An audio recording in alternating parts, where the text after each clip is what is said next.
Evening. I had fun researching Christmas cactus, and I especially enjoyed learning that its genus name is Schlumbergera. Say it with me, Schlumbergera. You just got to have fun with that. I tried hard to find a picture of the native plant as it grows in Brazil because it must have been colorful enough for early collectors to bring to Europe and for people to grow in their homes.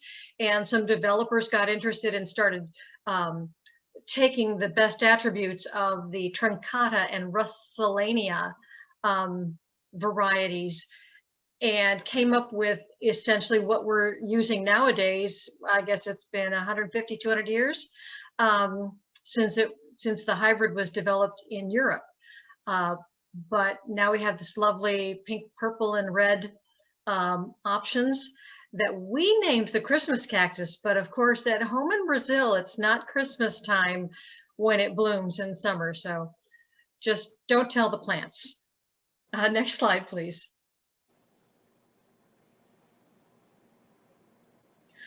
So basic care when you brought one home or you were gifted a beautifully budded up cactus that's already started blooming.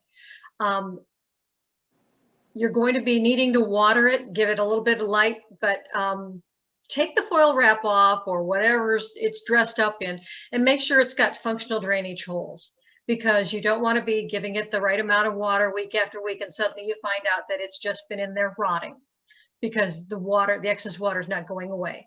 So if you can do without the foil wrap and just put it on a plastic tray, that's best. Otherwise, you should probably take it out of the wrap when you water it. Feel your soil daily. Try to get familiar with how many days until it feels dry and how much of a cup of water will get it moist again. And then you can get in a habit of waiting 3 days and giving it 1/4 of a cup instead of sticking your finger in and trying to figure out if it's warm. In my house, when I feel something and it's cool to the touch, I can mistake that for wet, but sometimes that's just the temperature in my house.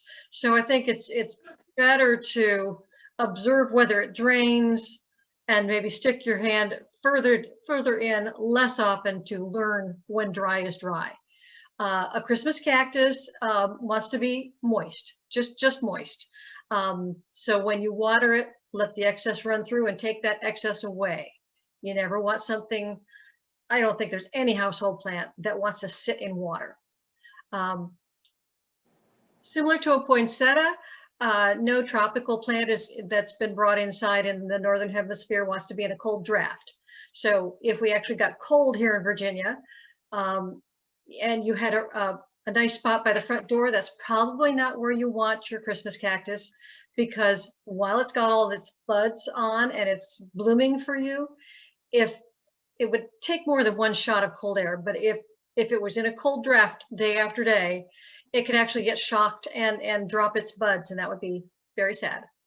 So moderate room temperature, reasonable amount of brightness while it's blooming, regular gentle watering, and you may know that it's got the bloom has something to do with night and day, but don't worry about that while it's blooming. Just enjoy the bloom. Next slide, please. So after it blooms, before you want to put it out for the summer, if it's just a green growing thing and no longer blooming for you, you could put it in the back bedroom near a cool window where it gets some light, but it's not really growing temperatures yet. Keep an eye on it, keep it barely moist. When spring comes, if you've got a bright but protected place, you can take your Christmas cactus outside for the summer. Take them on a little summer vacation. And when they really start branching out, you can trim them back in June when they get lanky, and they'll continue to grow new joints. And at the end of the summer, approximately September, you may prune it again just for the gentle cascade that that will look nice when it's showing off for you in the wintertime. Next slide, please. And for extra credit, you can, as Larry referred to propagating some of his plants, you can take those root cuttings and you can start them.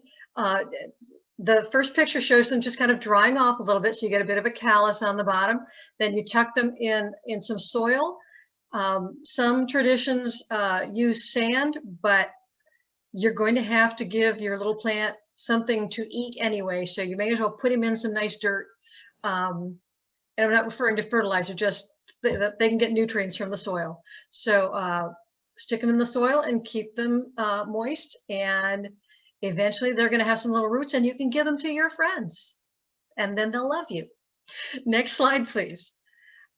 So end of summer, sadly, daylight savings come, or probably before that, and the days are getting shorter. You're going to look at your plant one day and see the tiny little buds that are in this photograph, and you'll just get all excited. So your plant has perceived a change in the amount of daylight it's getting. So it thinks that it's time for it to start producing flowers so that it can go through its reproduction cycle. So once it starts doing that, it may be outside. You may have brought it in because it's cooler now, but try to stay with the program once you see it's forming buds. Let it, I just realized I'm looking at the pictures of you people on the right-hand side of my screen, and I should be looking at my camera. Hello. So once it's budding, as I said, stay with the program. Don't bring it inside to a really bright room that's going to be brighter more than the 8 or 10 hours. But put it near a window where it gets natural light, or turn off the lights in that room when the outside lights, when the sun goes down.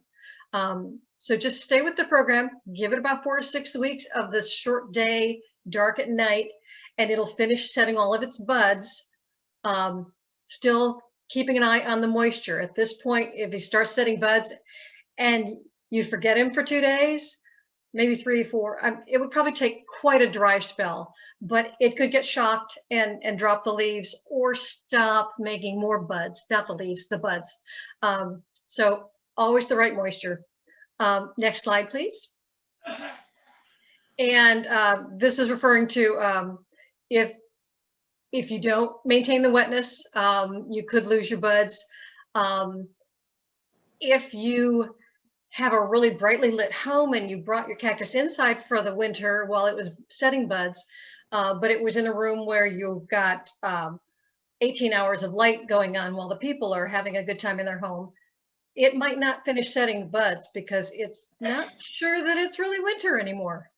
And as with all plants, it's a balancing act to get the right amount of water.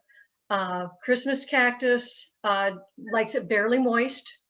Nothing wants wet feet. So you wouldn't see rot happening to the roots from it being too wet too often until the plant starts to fail. So that's one of the reasons to be aware of how wet it feels, or occasionally let your plant get all the way to fairly dry so that you're sure it's not staying wet. And so barely dry and then keep it moist, and barely dry and then keep it moist. Just it's a balancing act, but it's what we do for our plants.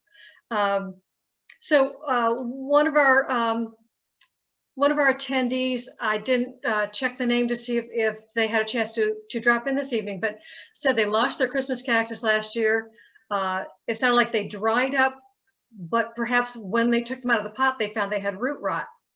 And one idea I had about how those could both be the case is if the plant were overwatered, or perhaps sitting in water, or perhaps its drainage hole was plugged. So not necessarily too much water, but the normal amount of water wasn't being able to drain.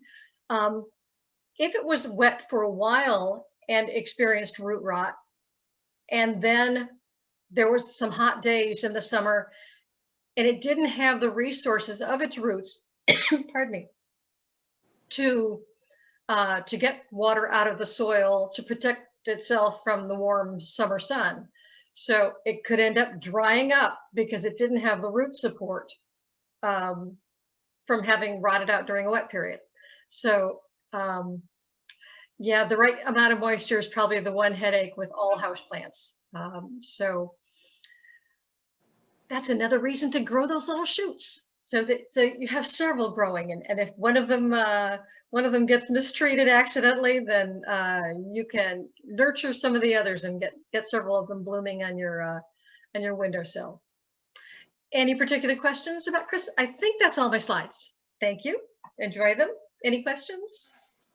Do you need to fertilize them? I did not see anything about fertilizing them. I think every plant, if it's been in a pot for more than a couple of years, could use a little light fertilizer, maybe once a month.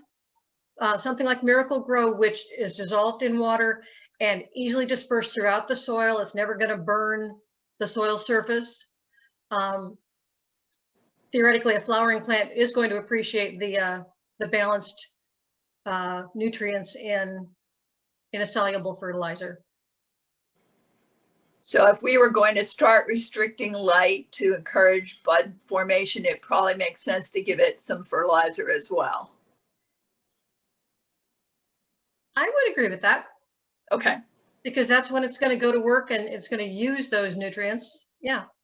Okay. I just wanted to say that I found it interesting. I always thought that I had a Christmas cactus, but it appears I had a Thanksgiving cactus. I used to always think it was just blooming early. Like, what's the matter with you? Why can't you wait another month? But I guess there really are, Yes. that do come out at Thanksgiving. Mine is even a little early, but it was gorgeous. I've had it for a long time. It had great blossoms, but it's just about finished now. That's fun. Yep. Yep. In my And they experience, look really, really similar. The leaves look really similar. I'm sure. So, yeah, and there's an Easter one too. I just found this out myself. So yes, indeed, there's a Thanksgiving, a Christmas, and a quote unquote Easter, and they look very similar, but the leaves, the edges of the leaves are different. Oh, very good. I know, and on a similar tack, we all buy and cultivate amaryllis for Christmas. But if you keep them growing and leave them to their own devices and let them go dormant when they want to and start to water them when they start to come back, they're actually Valentine's Day amaryllis. They're, left to their own devices, they will bloom for Valentine's Day, not Christmas. So that's fun.